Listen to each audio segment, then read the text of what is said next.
Meus caros irmãos e irmãs, sejam bem-vindos ao Café Católico e hoje no Bate-Papo Cristão vamos continuar conversando um pouco mais sobre o tempo sagrado do Natal. Amanhã, na verdade, com a festa do batismo de Jesus, esse tempo sagrado chega ao fim, mas sua luz, sua eficácia não terminam. No programa passado eu fiz uma introdução do que significa a plenitude dos tempos e alguns elementos indispensáveis para saber aprofundar tanto o conhecimento quanto a espiritualidade a partir desse tempo. Hoje eu gostaria de tratar sobre alguns aspectos do nascimento de Jesus e da Sagrada Família. Muito bem, Natividade de Nosso Senhor Jesus Cristo. Aconteceu que naqueles dias César Augusto publicou um decreto ordenando o recenseamento de toda a terra. Esse primeiro recenseamento foi feito quando Quirino era governador da Síria. Assim começa o Evangelho da noite de Natal. Aparentemente é uma introdução para situar o acontecimento narrado historicamente e fazer com que as gerações futuras pudessem entender as condições nas quais ocorreu o nascimento de Jesus. Mas São Lucas, assim como outros escritores de sua época, contava muito com o conhecimento prévio do leitor. Não havia muito espaço para grandes narrativas, de modo que era importante sintetizar de forma breve, clara e explicada tudo aquilo que se queria dizer. E nessa introdução, alguns detalhes não podiam jamais passar despercebidos. Duas figuras públicas aqui são citadas, elas eram conhecidas na região. Uma tem nome e cargo, a outra é apresentada somente pelo título do seu cargo. Recorde que o Império Romano dominava a Terra Santa já há 63 anos a partir daquele período. E o governo do Oriente Médio tinha sede na Síria. A província da Judéia foi fundada somente no ano 6 depois de Cristo. E ainda assim vai responder ao governo da Síria até o ano 44. A jurisdição da Síria comportava então a Palestina toda naquele momento da história. E Quirino era o governador da Síria.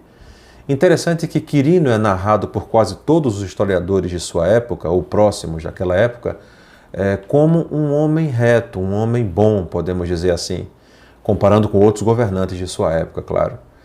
E Lucas cita o nome do imperador, Quirino, quase de propósito, em quase oposição ao imperador romano. Por quê? Aqui é que nós começamos a entender a narrativa e vislumbrar o mistério. O imperador, chamado Augusto, é Otaviano. E para não gastar muito tempo falando sobre seus grandes feitos como imperador romano, vou falar do que interessa para a narrativa de Lucas. Otaviano recebeu o título de Augustus, que significa exaltado, extraordinário, elevado, sagrado, altíssimo, dando a ele assim uma conotação de divindade, por poder fazer tudo aquilo que queria e ser obedecido em todas as suas ordens como soberano divino em tudo. E veja que Lucas afirma que houve um recenseamento em toda a terra. Otaviano, além de outras coisas, concentrou em si alguns encargos, entre eles o de censor, né? E para que serve um censo?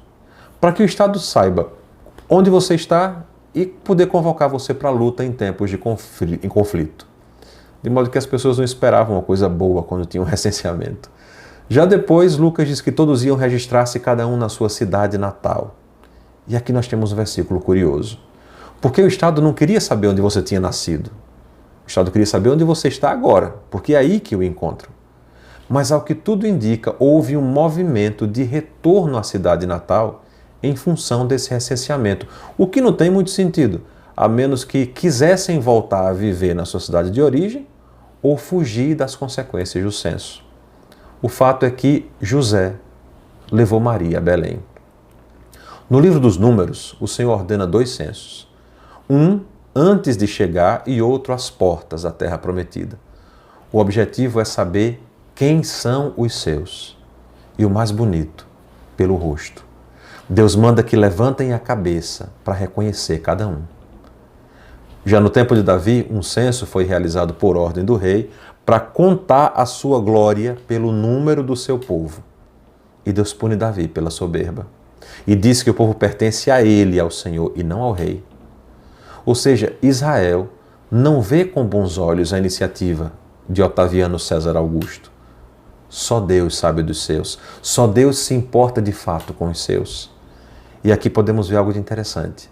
O domínio de Otaviano, César Augusto, que se considera o Altíssimo, não alcança José e Maria. Eles não podem fugir do recenseamento, mas podem escapar de suas consequências. Só Deus sabe dos seus. E só Deus é Senhor do seu povo. Nenhum rei, nenhum imperador, ninguém.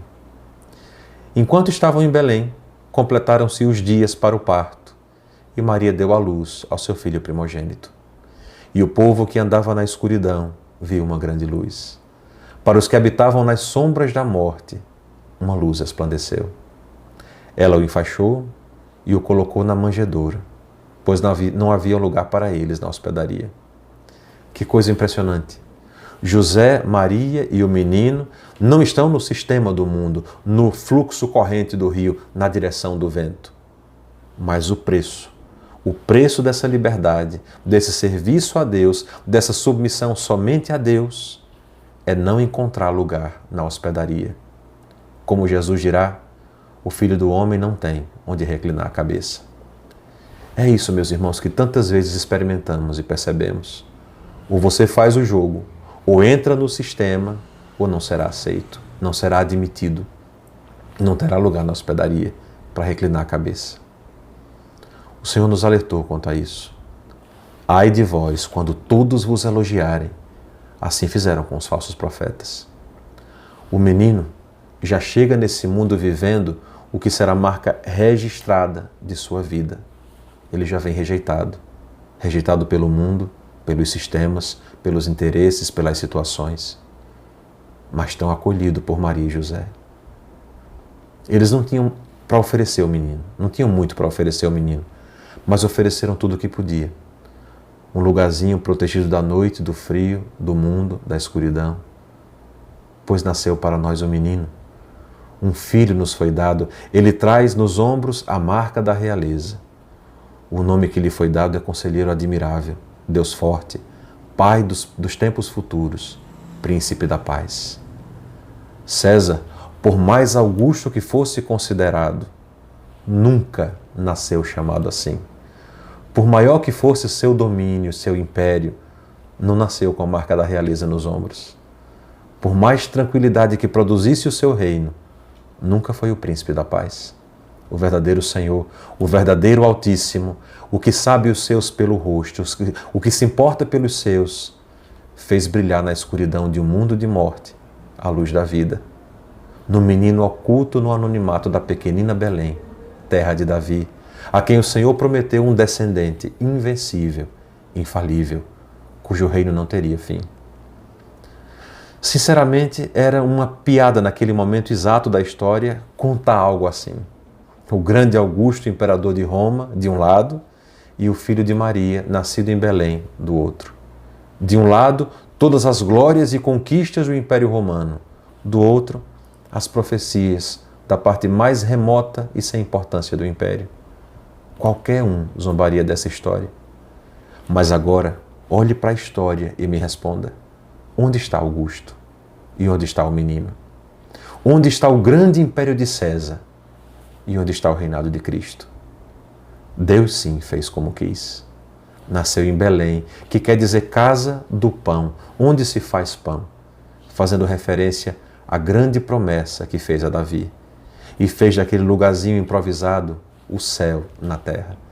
Conforme disse a Davi, no dia que ele fez pela primeira vez a promessa do Messias. Tu me farás uma casa, eu te farei uma casa. Eis aí a casa, feita pela vontade de Deus, na rocha. Nela Deus se fez presente, assim como no céu. Junto a ele os santos, Maria e José, os anjos por toda parte.